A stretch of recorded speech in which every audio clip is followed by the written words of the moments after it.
What we must understand is that in the dance of life, we dance whether we want to or not.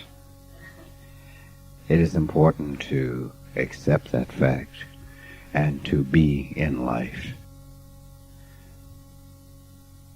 To do is to be. To be is to do. And it's easily remembered. Doobie doobie doo.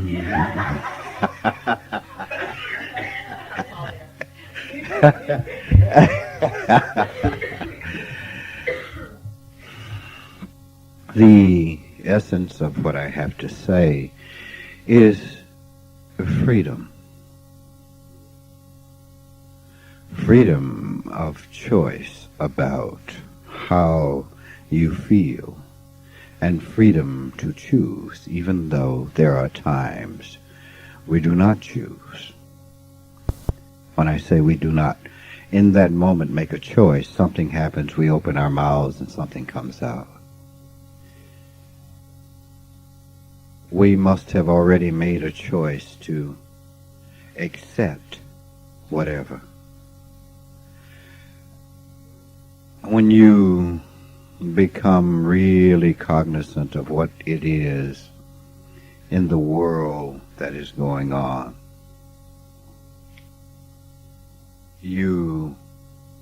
nothing changes. It's not that something out here changes. The only change is in here. It's where I am acceptant of it in that.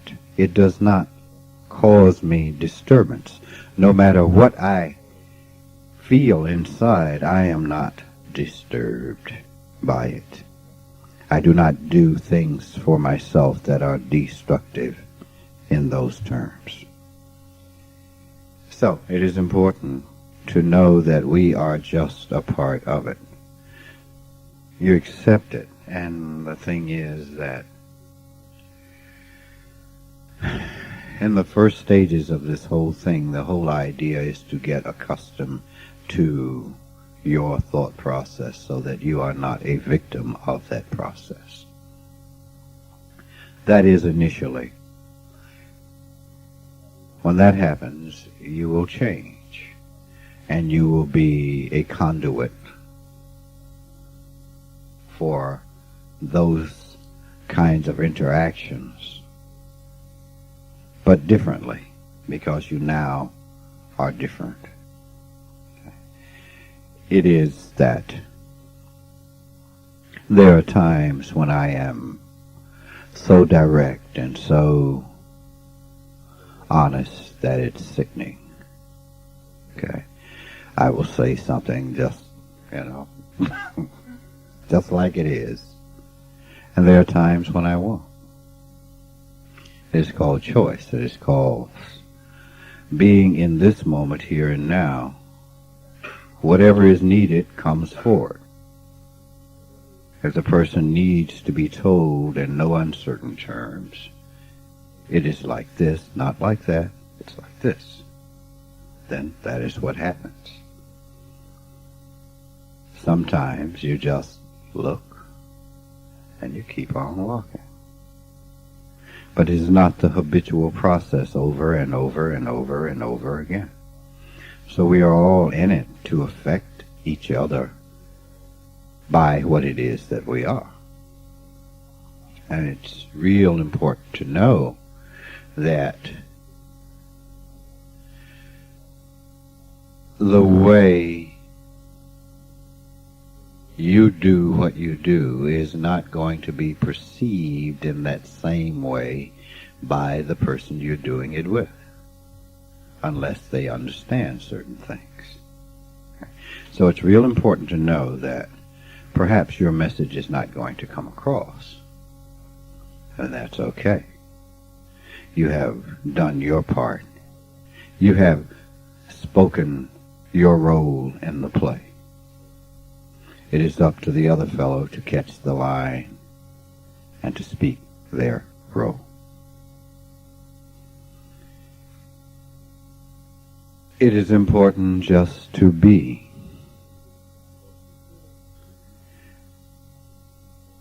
we have very strange ideas as to what it means to be.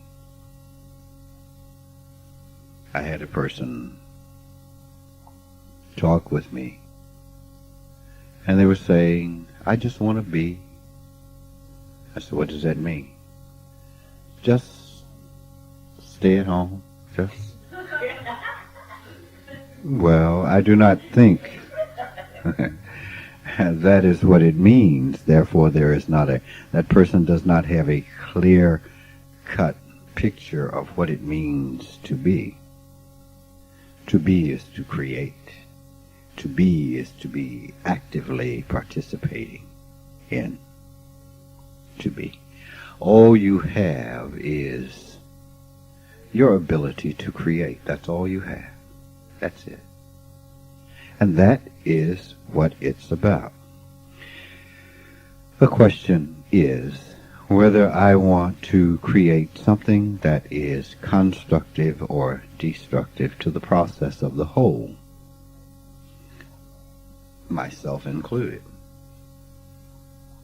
So what we must do is learn to create a space for ourselves in this world. Create a space for ourselves. The problem is we have very short attention spans. I know I must seem like a freak in a world of people whose attention span is 10 to 15 seconds. Because, see, I remember what I said from 10 years ago, and I still mean it. I may not remember a lot of other things, but I remember that, because that's what's important. So the idea then is, with your creativity, is in the dynamics of being, of making it happen. This is the joy in the world. This is the only joy you will find in your creativity. The other enemy of that is impatience. Say, gotta, no, I've never said that. I've said, when the time is right, you do it, things happen. We get like the child with whose id overpowers the whole child. The child is impatient. It has to have it now. It has to be like so now. The child doesn't realize growth implies time. So that impatient child within us says, I want it now. Well, all you can do is be right here, right now, doing what you do, doing what you need to do, so that when X happens, you are ready. And you take your time. You rush, you screw it up. Sometimes we'll say, but I am not rushing. And inside we are rushing, but for all practical purposes outside, we are calm. Then we are rushing. That is what counts. That's what's going on within. So it is important that we recognize what we do that gets in our own way. It is absolutely important. You see, we can't fool it. How are you going to fool your footprints? You can't. They are your footprint. They simply reflect whatever it is you have on your feet or what you don't have on your feet. The depth of the footprint depends upon the amount of energy placed into the footprint, or the amount of weight. So, as we go, we must understand that it is a process. Patience is important. Not procrastination, but patience. You do, you do, you do. Something isn't happening. You do something else that still relates to that goal. You do some more planning. You look at other possibilities and probabilities, and it is there for all intents and purposes. It appears to the world that you are not doing anything. It appears to the world that you are doing what that person said to me. I just want to be. Well, that is not the case. What is real is within. You see, all that matters is the honesty about what is going on within you. That's what matters. That's all that matters, because it is this that makes your footprint across the sands of time. You can't fool this. You can fool the world, basically because the world is a fool anyway. They behave foolishly. They do not care to know. All they care to do is to project their stuff onto all the other things. So it is not important to them what is going on within you. It is only important to you because it is about your liberation. It is about your freedom. It is about your choice. And no one other than the individual has any power in that. So that is absolutely important. Because when we interact with the world, we interact on the basis of what is going on within us. What kind of mark do you wish to leave? I am very excited about things that are going on, about the potentials and what these potentials mean to practically everyone in this room and some not in this room. I am excited, but that's inside of me. You see, this is the fuel that makes it happen. There's a feeling that I have about it. And that feeling feels well. It is also why I am not tolerant of negativity. I have understood that within my own life there are certain things that had to go. They just had to go. That means certain of my own idea structures, as a matter of fact, all of my idea structures, they had to go. They were a stone around my neck in the midst of an ocean swim. It is not very comfortable sitting on the bottom with a stone tied around your neck, trying to survive. So what comes through clearly in the midst of that kind of turmoil, and what I've given you is a graphic example of, if you think about that,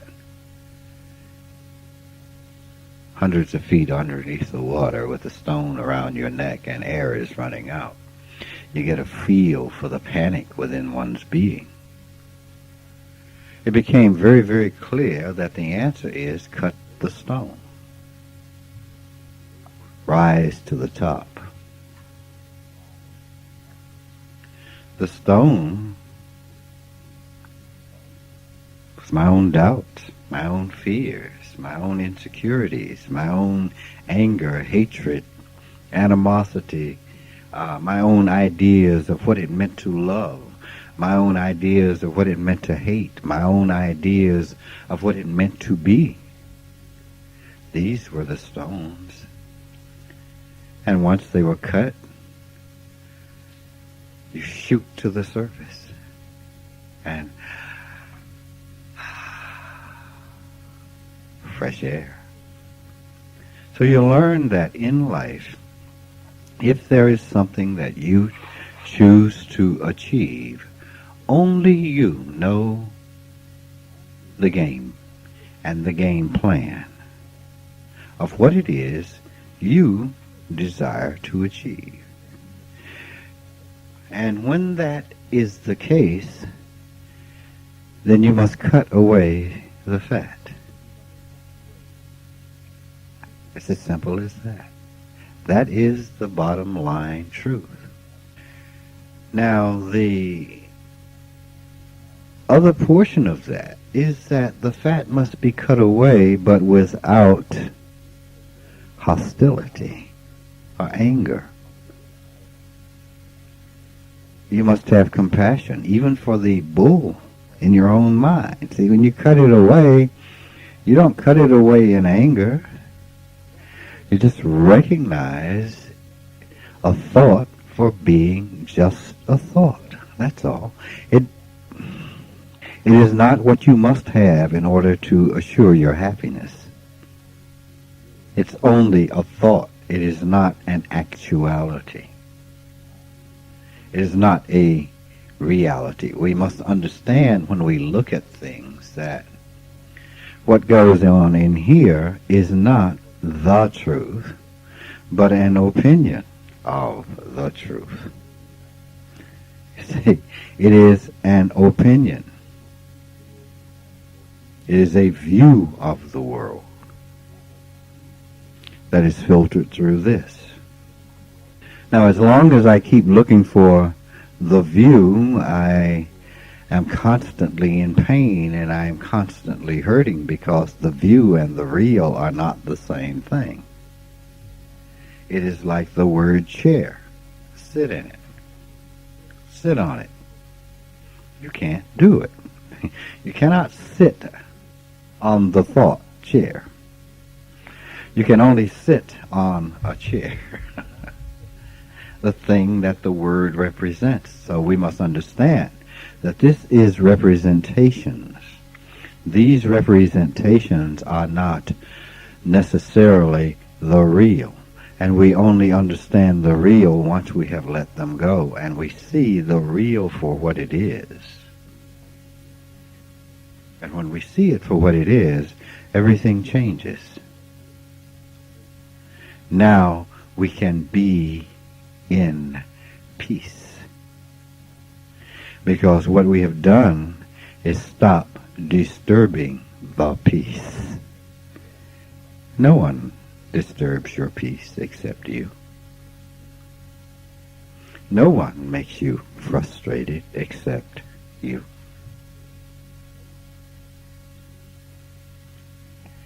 You are frustrated. The frustration did not come from the outside. It comes from the inside. I am everything that matters. When I say I am everything that matters, many traditionalists in terms of religion think that God matters more than they. Well, I would say that you cannot even understand God until you get your opinions off of him. Let God be God. You see. So, the first thing that is most important is what I do. And for me to understand my frustration or my joy is the result of what I do. The result of what I do. The result of what I do and what I am willing to undergo. What price I am willing to pay to have my own joy. And it's really very simple. Stop being unjoyful. Focus on those things that make you feel good, because in this feeling good, that is what you create. Your thoughts of success or of succeeding at what you do comes about because you feel good about the thought. That is the creation. And you begin to form it in other levels of reality that come through into this one. But when you form that thought and you've got doubt and anger or hostility or fear or whatever all these other things are, that is also what you create. So when you create it, it comes through exactly as you have walked, exactly with the kind of shoe that you were wearing. You see, the footprint simply reflects the shoe that you were wearing. You must also understand that if this is not done immediately, when I say immediately, if you do not let go immediately, one of the things that happens, for instance, you may have a person who believes that to be rich is to be healthy. They will be healthy and rich. They will be healthy. Now, supposing that person begins to look for truth, they will become unhealthy. I say, why? Because it was their belief that wealth made health. You see, but they didn't quite, because you take time to do it step by step, la. The idea of health is gone when wealth is gone. So wealth leaves, bam. There they are, sick. Instead of understanding the bottom line, it is the belief. You see, if you believe that cow manure will make you healthy, it will make you healthy. Because it is the belief, you see. As long as you believe it, it's what happens. So the bottom line, the bottom truth is, it is the belief in health. The belief in success. You will succeed. See, you don't have to be a consummate warrior. You don't have to be awakened. All you have to do is believe. You believe it, it's so. It happens that way in your life. If you believe that a group of people are, quote, bad, the only people from that group that will come into your life are those who are bad. Therefore, there you are. And you have ignored millions of others in that group that are not. But because your belief says so, then you have pulled what you believe. It all depends upon what it is you wish to create. If you wish creation in a fragmented, loose-end way, then this is what is going to happen, because that is the way we live our lives. You want something. You want whatever it is. Now, we can put this at any level you desire, okay? You want to make a lot of money. You want to just be successful at what you do. Okay? You want awakening. Fine. There are always two statements. What and how. The only two statements you'll ever need forever. Because you can continue to ask these two questions forever. What is the philosophical? It is philosophical in the moment because you do not have the concrete. All right? How are the realistic, pragmatic steps that it takes to achieve what? You see? So if it is enlightenment, that simply means I must carry out the steps necessary for me to see the world differently, to see a different possibility or probability of this world. If it is riches, then I must look at what are the steps that it takes to achieve this. And at any rate, the what becomes, the how becomes what I have to do every day. Why? Because it focuses this on the happening. It focuses this. Ritual focuses this. I gave you a technique with a candle. Remember? To use the candle, to melt down the candle. You remember that technique? Nobody remembers that technique? The whole point of it is that in ritual is simply to focus the mind and nothing else. If you begin to do something, if you want to create it in here, what you do is you take candle, melt it down, take the wax out. All right, melt it down. You sprinkle into this a few drops of water. All the time keeping your attention on what it is you want to create. Little dirt, little bit, just a tiny bit. You'll find when you drop water into hot paraffin, you get a reaction. So it's just enough to flick off. Breathe your breath onto it the whole time, thinking of what it is you wish to create.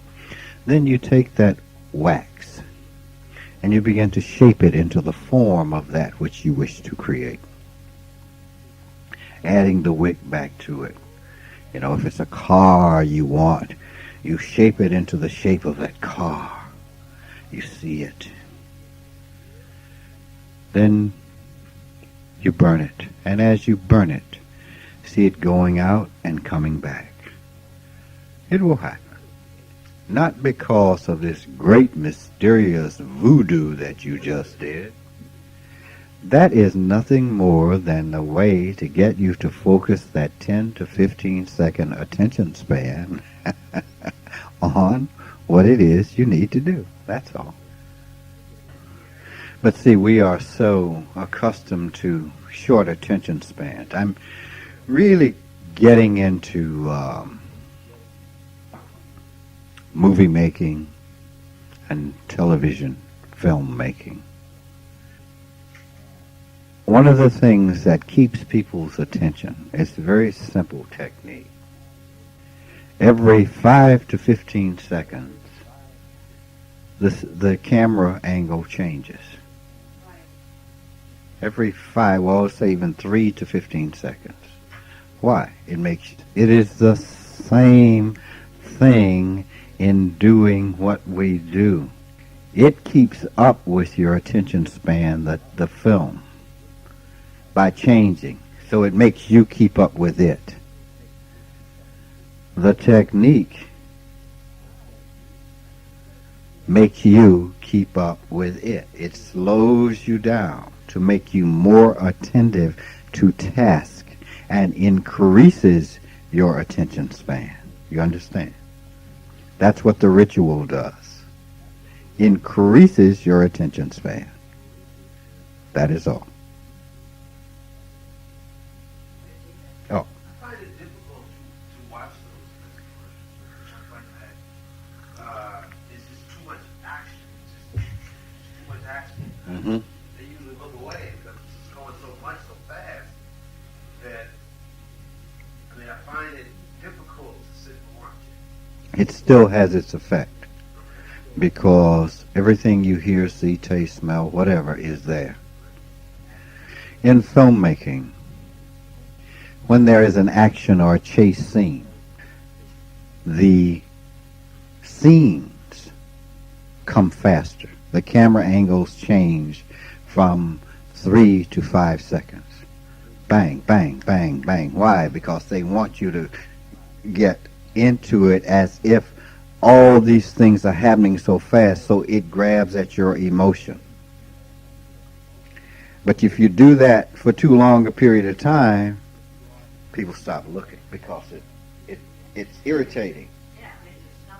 So you do it in certain instances, then you go to a 10 to 15 second change. She says blah, blah, blah, blah, blah for 10 seconds. He says blah, blah, blah, blah, blah for 10 to 15 seconds, blah. And now you're back to this instead of this. So it is all a manipulation of you as a human being. So, with ritual, it is again a manipulation of you as a human being, except we don't want you to buy anything. Right? We're using it to a positive end to get you to achieve a better set of values and a better understanding within your own self about your own self and achieving that which you say you desire. Did you have your hand? Okay. That is the only purpose ritual serves, to discipline you to do what you need to do. So the bottom line is the focus. That's what the bottom line is. The focus. To hold one's attention, because we are impatient. You see, we never in truth outgrow the little child that is impatient. The child's attention span is very, very short. Because the it wants everything right now. It wants to do it now. I want to go now. I want the bus now. I want the thing now. And as we get older, we kind of put it off, but we still have this resentment. So then we get to the point we get out in life and we make a few dollars. Now we don't have to change it. We can just get pissed off at the world. But we don't have to change it because we don't want to change that part of ourselves because we never fulfilled that childishness. Well, the thing about being childish is that we don't learn that some of those things cannot be fulfilled within the time frame that you have set. So maturity or growing up or awakening simply means I am a part of this whole dynamics. Let me be at the right place at the right time for me. That means riding the wave until it gets to the shore. Not swimming against the wave, or not trying to make the wave go faster than the wave goes. Because you will get to shore and be so busy, you think you're still in the water. You're so busy stroking, so you have to be aware and ride the wave. And remember, everything does this. All right? And one thing is real important to understand. That when you say all your life you've had this, all of a sudden you get this. You say, oh man, you start getting negative. It's the worst blah, blah, blah in the history of the whole world. Understand.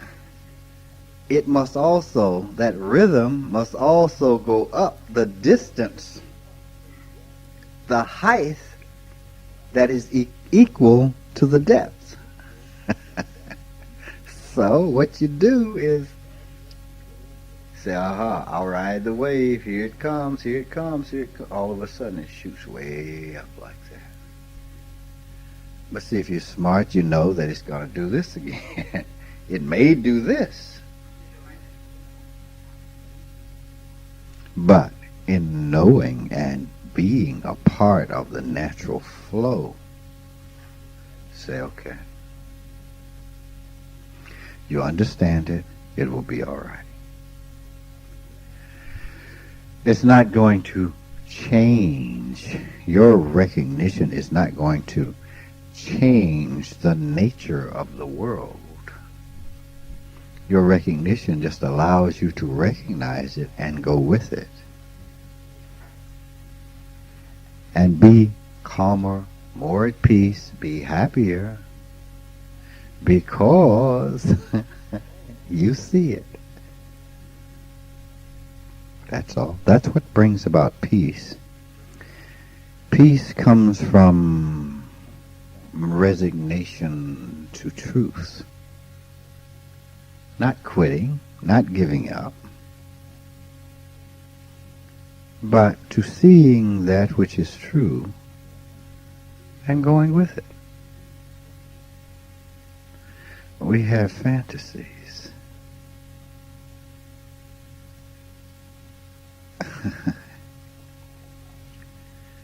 Life brings about the outline of the fantasy, and you must paint in the color.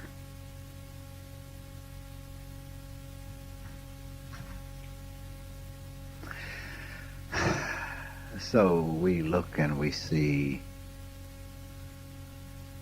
we have a fantasy and we look for the fantasy exactly. Well, that's not exactly how it works. You have to get busy taking it for what it is. It's a painting. Your painting is in the canvas. What are you painting? I don't know. I put some paint on it. I kind of got this idea, and all of a sudden, the canvas itself begins to speak. And you begin to follow the canvas. There it is. So, you are an interactor with the broad general outline. As an interactor, you must be clear what it is, who it is you are. That way you don't get caught up into the other thoughts, the other influences. You simply be who you are and work with what you have as the shape.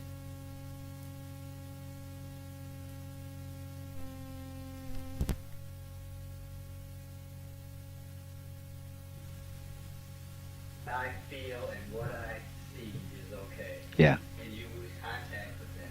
Yes. Become opinionated. Become a jerk is what it really boils down to.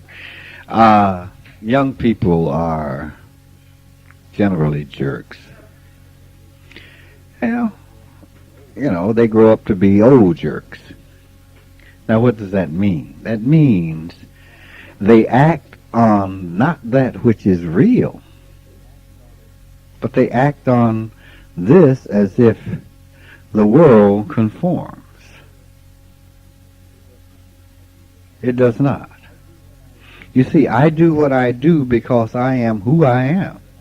I don't do what I do because you have identified what I do as X. I really don't care what you think. I really don't. And the thing that is shocking to me is that you think I would. And I don't mean you as people here. I mean, when I say you, someone outside of myself has the audacity to think that I'm doing what they think I'm doing. I find that appalling. I find that stupid. Why? Because who the hell do you think you are? You really are important, but you're not that important to me. Well, I thought you did blah. No, I didn't do that. You mean to tell me? Yes, I am telling you. And I'm going to tell you something else in a minute if you don't get out of my face with that crap. I'm going to tell you something you're not going to like. I'm going to tell you to make me happy. I'll even close my eyes and make it romantic if you like, but kiss my ass. That's what I'm about to tell you. Why? I'm making a statement. I'm saying that has nothing to do with what I did. This is what I did. This is why I did it. But no, it isn't. Because I am sure of who I am. I know who I am. I know what it is that I do. And I know why I do it. Why? Because I pay attention to this. I know who I am. I know who I am in terms of the kinds of things that I will do and those whys. Not that I can define myself. No, I cannot. I won't even try because that's ridiculous. I just am.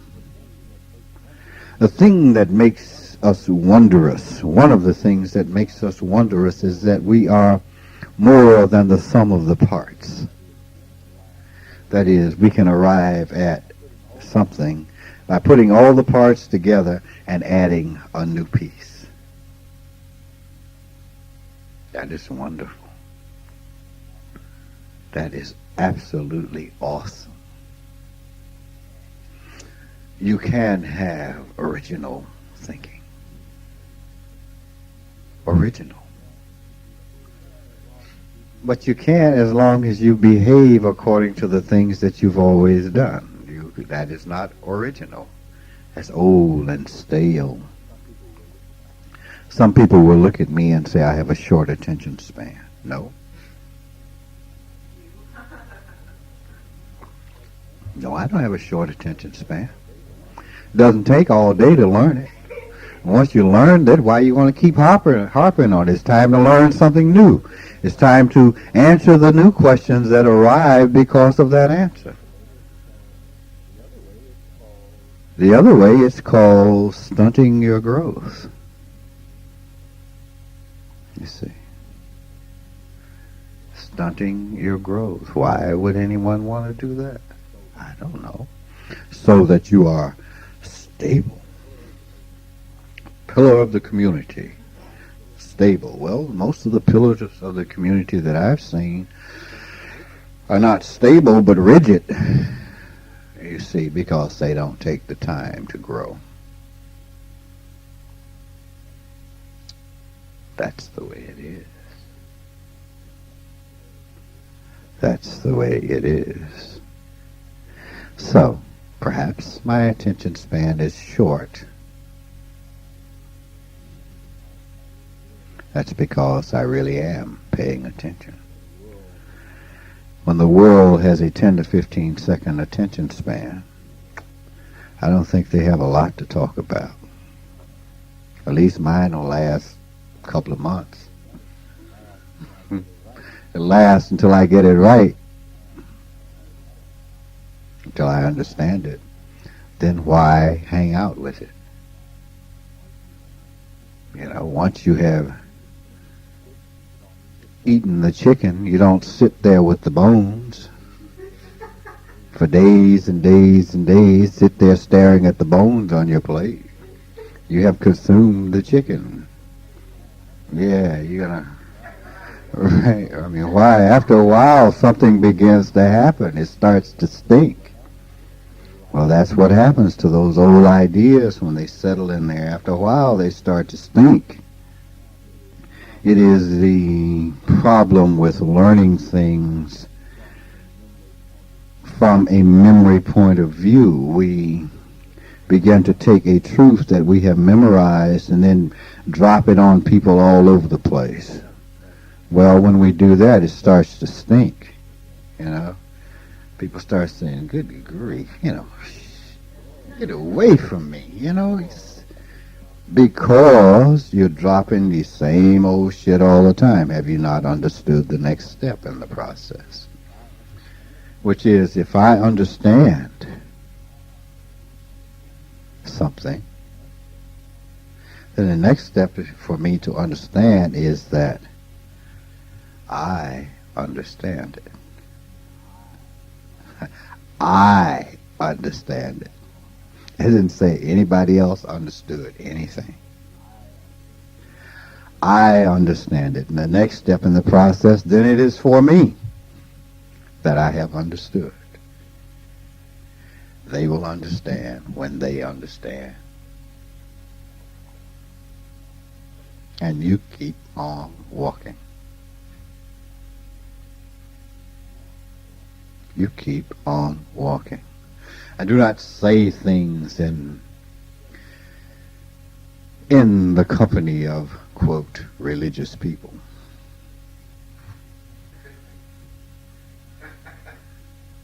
I don't say anything. They say what they want.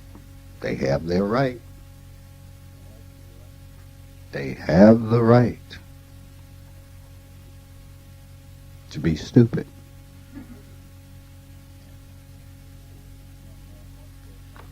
A young man once said something to me about Madonna. He's a very religious person. Told me, I watched that and it was disgusting. Did you see that? No, I didn't see it. How long did you watch it? I watched the whole thing.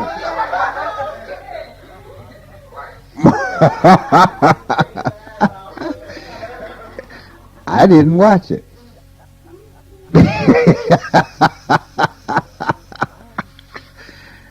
I can't be judgmental of such a brilliant tactician. Absolutely brilliant. Taking advantage of the stupidity in the world and making a fortune off of other people's shortcomings. Those people who say she is sinful and make other people want to go and see what it's all about.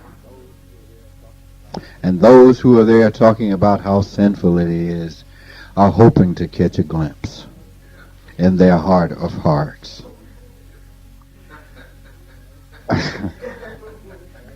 It seems to me it has nothing to do with me. You see, I don't understand. Therefore, I cannot get into conversations with people about it. I just hear them.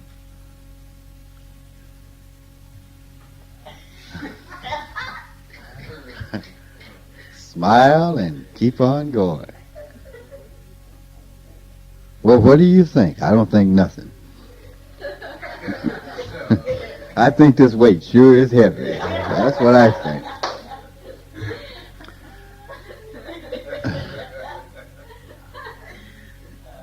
You see, I don't know. And this is what it means to be non-judgmental. So, well, you think God would, I don't know what, quote, God would think about it. I think that is between that person and God. That is what I think. Because my God told me to mind my own business. My God told me, judge ye not, lest ye be judged. My God told me, mind your own damn business. I don't see anybody being hurt. This woman masturbates on stage. Your children will see that. Well, I didn't see anybody doing it on stage. I learned how to do it by myself. It just occurred to me. Let's see what'll happen if... Whoa! You see, it seems to be a natural thing that happens in one's growth process.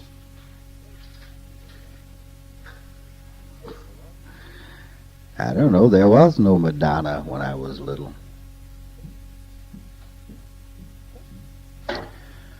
So, It seems to me that the issue is between me and my God, or between you and your God. I am not your God. Therefore, I stay the hell out of it. I take care of business here. That's what I do. That's all I can do. I take care of business here. Now, I'm not saying when there is actual physical and other kinds of damage going on that we should not involve ourselves. Of course we should. Of course we should. We cannot stand by and see people murdered and lynched and raped and robbed and all that. You cannot just stand by without some kind of action. But you must understand, that's a person doing it. It is between them and their God. But we must say, hey, whoa. It's between you and your God what you guys do about it, but you kind of crossed the line here, and I'm going to snatch your throat out. Get off of me. You see. No. Now, your desire to do it is between you and your God, but you have crossed the line. I did not pay $25 to come to have you abuse me. If I paid you $25 to come and let you abuse me, then everybody stay out of it, as they do with Madonna or with Two Live Crew or whatever. They pay to go and see it. They ask to be there. Now, in terms of racism, I didn't ask. I'm not paying you any money to be a racist, so you better back up. Or to be a chauvinist, or to be any of all those things that are really stupid, that are projected onto other people. Now, you see, I'm merely talking about a balance here. There are things that we do something about because they are truly against humankind. But when we talk about sexuality, one of the reasons why it's coming out in the way it is coming out with Madonna and Two Live Crew is the statement to the world that you are really uptight about your own sexuality. And the way it comes out in terms of those rapes is saying this is the result of being uptight about your own personality, about your own sexuality. If it's not dealt with honestly, as these people are telling you to deal with it, then it's dealt with in this manner. Yes, Sheila. So, well, I guess it's hard to determine because you don't really know where a person is coming from inside. But, a lot of them say, well, it's just a gimmick, or, that's not really me. I don't really believe what I spew out. Just for an example, Dice Clay, well, I'm just a comedian, I don't really believe the stuff that I, joke about, but... I think with Dice Clay, you must understand that the way he is saying what he's saying, it is not meant to be harmful. Right. It is meant to make you cognizant, because as I watch him, there's a real human being in there. And that real human being says something to the world that this is something that you must deal with. Now, because of his personality, I watched another young black man, who says a lot of the same kinds of things, says it differently, and everybody eats it up. Right, exactly. Because they feel that this guy's personality is more acceptable than Dice Clay's. Dice Clay is a more, quote, serious kind of human being. Therefore, what he says comes off. You don't see me standing on a stage telling jokes. I don't have a thing for comedy because I tend to be too believable. You see, people don't laugh at my jokes like they should. All right, they look at me and say, "This guy looks serious." You see, well, see the same. You have the same kind of thing with Andrew Dice Clay, whereas this other guy is very loose, says much of the same thing, and everybody laughs like hell. Yeah, I guess in relationship as far as comparison with Andrew Dice Clay and Two Live Crew, what would be the difference of the two? You see what I'm saying? Having I agree with you about as far as Dice Clay, that's the way I see it too. But and Two Live Crew. morality of society. Well, Two Live Crew is a graphic, physical thing. Dice Clay is just words. Two Live Crew, and I'm not saying that is wrong. I'm saying there wouldn't be any problem if the society were healthy sexually. They wouldn't even be there. If the society were healthy sexually, Andrew Dice Clay would not even be there. Okay, so it does play on the quote morality of society. Right. Bullshit. To the distorted morality of the society. Okay? I saw this young man who said, he says, I'm an equal opportunity comic. I'm going to insult black people first. Then he proceeded to insult Mexicans and Puerto Ricans and the Neeses. And everybody said, Neeses, what is that? He says, Chineses, the Japaneses. And then proceeded to insult all the subgroups in the European or in the white world. Everybody laughed. He said nigger, he said jigaboo, he said kite, he said Polak, he said wop. I mean, he insulted everybody on the face of the earth. But because he's light and he flits around, now because he did it with this kind of attitude, people were more accepting. But because Dice Clay stands there, smokes a cigarette, he has a different kind of body posture or language that speaks to who he is. You would not see me flitting around the stage. Therefore, people would tend to take me more seriously. All right, so I can't tell ethnic jokes in public because they look at me weird. All right. And then I have to say, it's a joke. Joke, folks. Joke. Ha, ha, ha. He, he. Oh. Oh.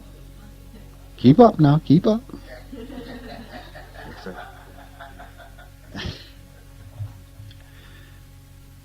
Andrew Dice Clay is not the issue. Skinheads are the issue. Nazi parties are the issue. You see what I'm saying? Here is the problem. I don't see anybody standing up raising any hell on TV about these people. That isn't the problem. This joke, the joke tells you that it exists, that the fact that you laugh because you know it exists. You see? That is a different way of saying it. So, I'm saying everything in the society must be looked at very carefully. People have this tendency to throw blankets. You cannot throw blankets. You can't do it. If you do, then you miss something, and you miss something in your own growth. No, come on. We have to see clearly, and once we see clearly, we see what the problem is. One of the greatest things that happened during the 60s, or the civil rights movement in the late 50s and 60s, was Dick Gregory, who took the edge off by telling racial jokes. People are able to say, "Oh, ha ha ha ha." Ah. Now they weren't sitting there in the audience looking at each other like.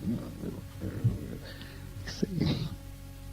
So it is okay to deal with things now. But the people who do the real dirt, we should be up in arms about. But we're not.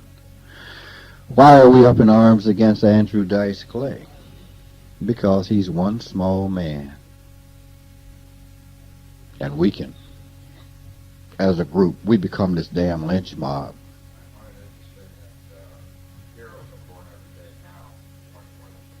Mm-hmm. Yeah. What we do is somebody comes up and has some appeal, and half the people say, I really like this guy, yeah, right on. Mm-hmm. The other people say, no, it's wrong, so they get on the other side. Right. So both forces are making this person totally popular overnight. Yes. Yes. Mm-hmm.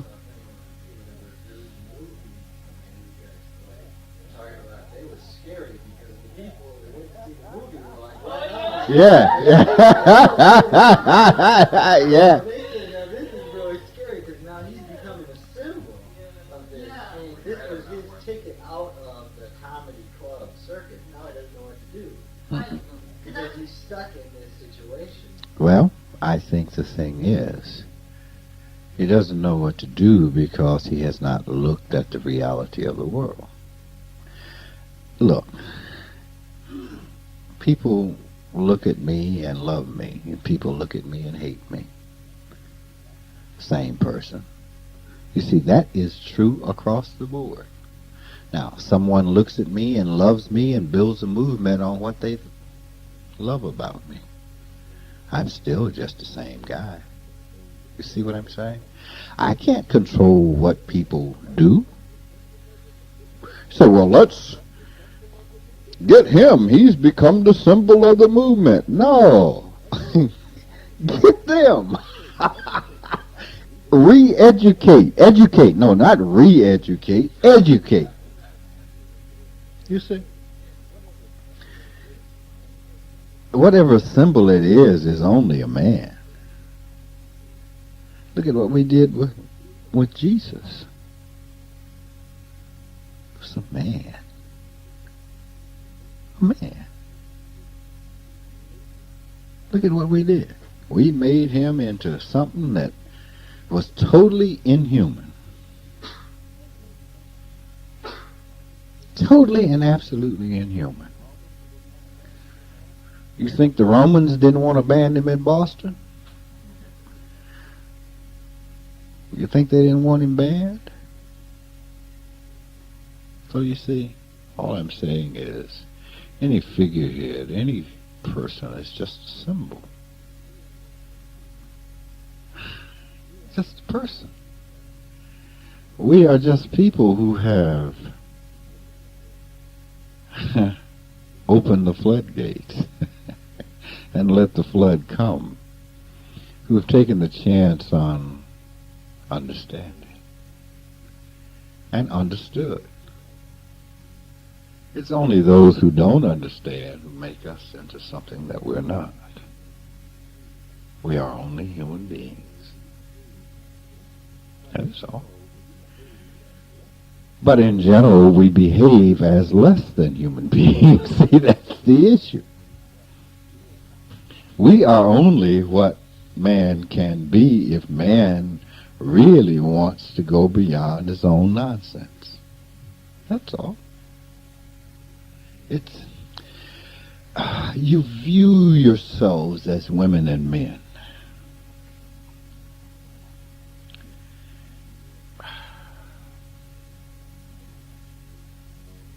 It's just not so. When are we going to grow beyond that? When are we going to grow beyond being women and men? Well, men just don't understand. Man, I just can't understand those women. I do. I don't understand why you don't understand. You see? I understand that men and women are victims of the same crap, believing that they're men or women. Just let your body function. It'll function as it's supposed to function, you know? It will function as it is supposed to function. You don't have to define yourself. The problem is, you don't want to do what I want you to do. Yeah? Not necessarily because I'm a man. It's because I want to do what I want to do. That's all. So as long as we deal with that illusion that we are supposed to be coupled off like going to the ark 2 by 2,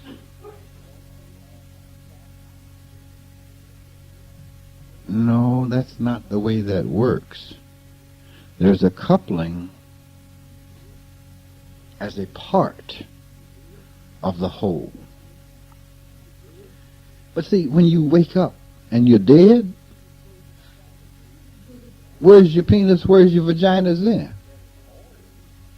It tells you that there was always something more.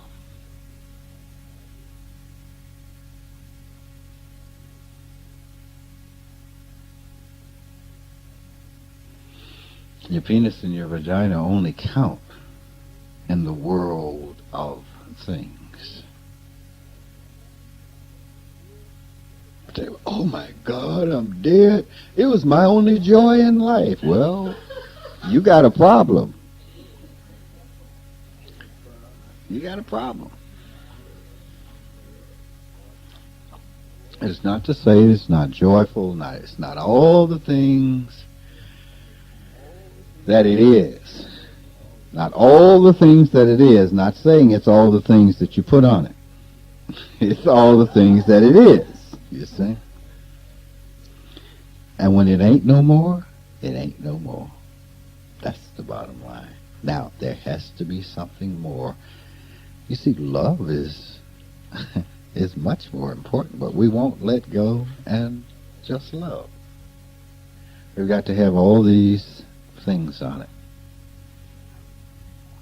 Well, it's all right to do certain things as long as you understand that this isn't the reality of this. This is choice. This is something I'm doing.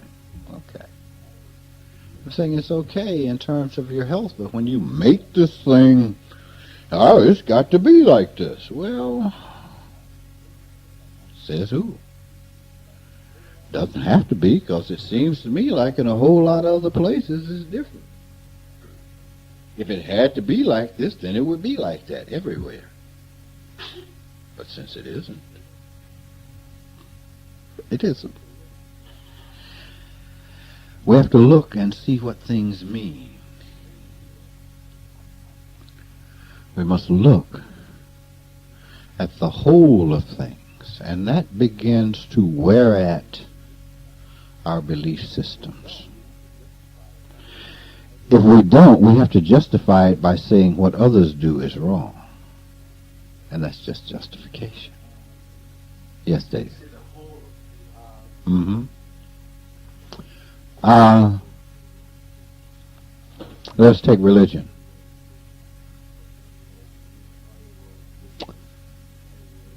Part of the world is Christian. Part of the world is Buddhist. Part of the world is Hindu. Part of the world is Zen. Part of the world is Tao.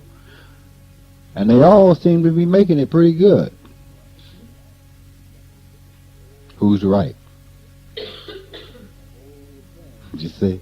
You have to look at the whole thing. Say, everybody seems to be making it. All right. Some of the people, some Jews have it, some don't. Some Methodists have it, some don't. Some Buddhists have it, some don't. Seems to be an awful lot of equality going around. You know? So when you look at the whole picture and you're saying, Christianity is right, and those heathens, see, your Christianity just fucked up. Because you have no right. See, I have no right. They seem to be doing all right to me. Now, if I choose to be this, then that is my choice according to the way I see things. Doesn't have anything to do with anyone else. One of the things that I found that across religions, there are certain things that are constant. And it seems to me that those constants are the things that are important. Don't go around murdering your neighbor. It seems like a good idea. You know, it seems real good to me. You know, don't blow up his house. You know, don't rape him and stuff. And everybody get along pretty good if you don't do that. You see what I'm saying? So it seems that there are certain things that run consistent throughout, across religions. And everything else is just nonsense. You know, everything else is just lace on the panties. The lace on the panties doesn't do anything. It's the panty that counts. You understand? The lace is just dressing, how it looks. Oh, that's so cute. Well, cute. What's underwear supposed to do? Does it serve the purpose of underwear? Yes. It doesn't matter whether it's burlap or crepe paper, you know, in terms of the function that it serves. You understand? There is a difference in the comfort. So, the lace is just extra. Doesn't mean a whole lot. Doesn't mean a whole lot at all. So, then, what is important? The essence.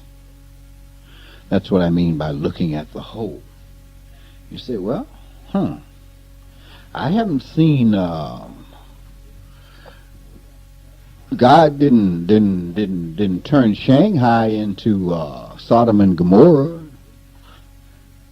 You know, it didn't sack Shanghai. It's full of Chinese worshiping Buddha.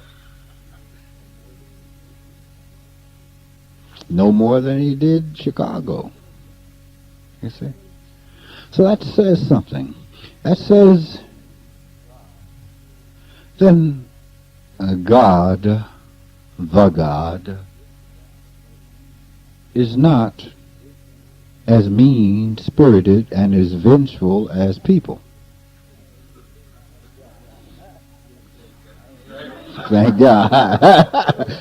Thank God, yes. It says that men are mean-spirited. That's what it says, in the name of the God. Well, see, they can have that God. Any God that teaches hatred, anger, hostility, they can have that God. They can have him. I want no part, because I see something else as I look at wholes of things. It is like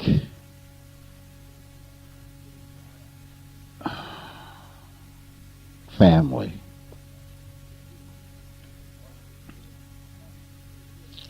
One-parent families. Well, if you're in a one-parent family, that's family. That's what it is. The child deals with what it is, not what it isn't, because the child knows what it is. You see? It's supposed to be a mommy and a daddy and 2.2 children. Okay. Then what I had was not a family. I beg to differ. I turned out all right. I see those with 2 with a mommy and a daddy and 2.2 or 1.1 siblings, 1.2 siblings. Just as fucked up as anybody else. So I don't understand. You see, I have to look at the whole of the picture and say, there's something wrong with that idea. There's something wrong with that idea. And then I began to question. That is looking at the whole of things. The reality is there are some men who love other men. There are some women who love other women. There are some men who love both men and women. There are some women who love both men and women. There are some men who love women. There are some women who love men. There are some people who don't love nobody. You see, I have to look at the whole picture now. I look at the whole picture and say, now what's right? I don't know. Now, all I can do is what I do. That's all I can do. You understand? By looking at the whole picture, somebody else said, well, they are. That's ridiculous. But then perhaps you are wiser than I. Perhaps you understand at a depth that I do not understand. Perhaps. Perhaps you are just a fool. Well, come, let me teach you. No, get the hell out of my face. I don't think you know what you're talking about, and I will tend to trust what I see in opposition to what you say, because what you say, I used to do that. Funny thing happened on the way to the forum. I don't do that anymore. Thank God. So, looking at whole pictures takes a lot of the rules off. It doesn't mean that it has to go against it. It means you have a choice. And when you choose and have a choice, that's different from having no choice. Than having to do automatically. That narrows you as a human being. It narrows you in terms of your ability to reason. And as a human being, to take and put together a bunch and come up with something more. The power of creativity, the power of objective observation. To be able to see something more. From the sum of the parts, something else happens. It is true in birth. The law is true. What you get is greater than the sum of the two parts that comes together. You have a sperm and an egg from person A and person B. Comes together. That which comes out is like A and B, but has a whole different mentality. So, from the sum of the two parts, you got something greater than the sum of those two parts. You got another human being who says to you, yeah. You understand? So, we begin, instead of questioning why, well, why does it have to be like that? You begin to grow up and say, that's the way it is. And you accept that that is the way it is, because you're not going to change it.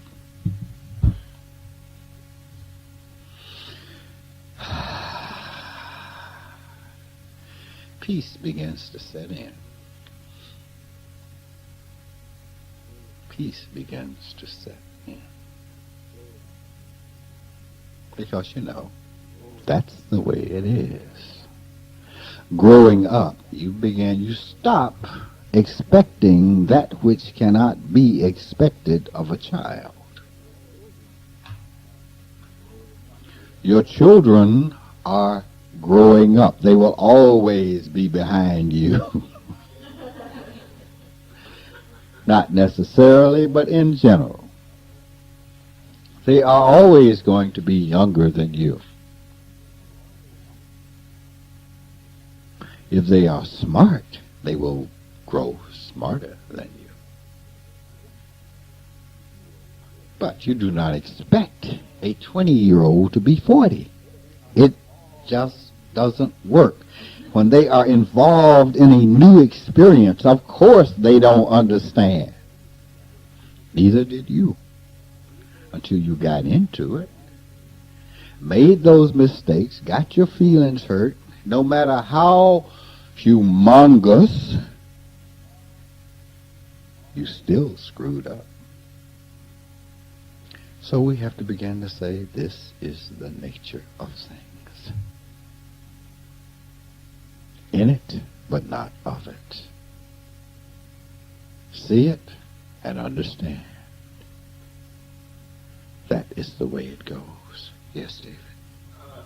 Where I work at the club, I guess I'm the old man. You know, everybody's the same age as I am, but I feel like an old man a lot of times. Mm-hmm. Because I'm just a little bit further back from what's going on, from the chaos. Mm-hmm. And any kind of reference toward stability, people will relate to, oh, I see it. You know? Mm-hmm. And it's funny, it's amazing to me what goes on in terms of chaos. I say, well, something happened for a security situation. Mm-hmm. Stay calm. All calm. Ah! You have to stay calm. You work here. You have to stay cool. Yeah. We can deal with this idiot, but you have to stay cool. You get excited. Now we got two idiots right now. That's right. Yeah. Think of how I feel. Yeah. I feel very, very, very old. I am anxious. Believe me, I understand what you're saying. Some days I'm so old I don't believe there's any such thing as that kind of age.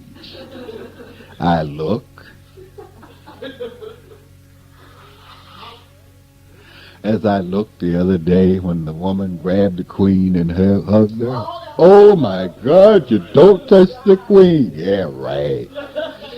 Here is an old ass woman still thinking nobody's supposed to touch her. What kind of crap is that? So you see, I feel very old. That this tradition can be so, oh, you touched the glove. Yeah. Kiss. Really interested, that's what I'm Yes. national TV, can't do nothing. Telling what it means, each movement of her purse.